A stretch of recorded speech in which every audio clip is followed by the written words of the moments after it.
অনুষ্ঠানের একেবারে শেষ বক্তা আমার স্নেহের শিক্ষার্থী, স্নেহের ছাত্র শাহিদ হাসান আমার প্রিয় একজন ছাত্র। সে শিক্ষক দিবস উপলক্ষে সুন্দর একটি বক্তব্য উপস্থাপন করছে। আমরা সকলেই মন দিয়ে শুনি।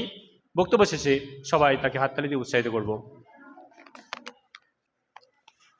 সম্মানিত শিক্ষকবৃন্দ এবং আমার সহপাঠীদের আমার আন্তরিক শুভেচ্ছা।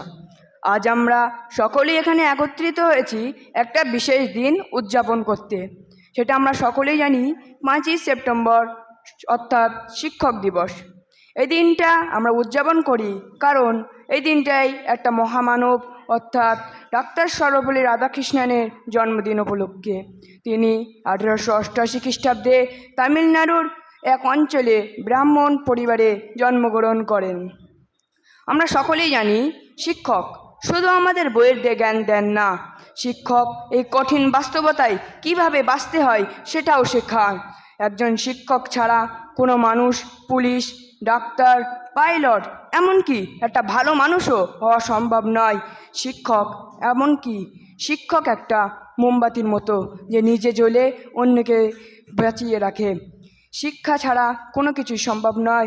আমরা যদি ইতিহাসের দিকে যাই তাহলে আমরা দেখতে পাবো কোনো না কোনো মহান মানব, তাদের পিছনে কোনো না কোনো মহান শিক্ষকের হাত আছে।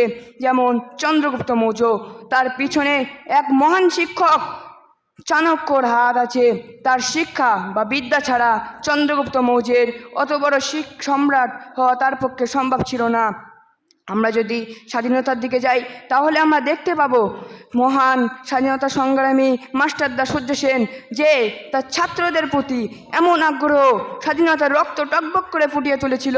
তাই আমরা বলবো শিক্ষা মোদের মনের শক্তি, কলম মোদের হাতিয়ার, মোদের মনে শিক্ষার আলো শিক্ষকের দ্বারা তৈয়ার।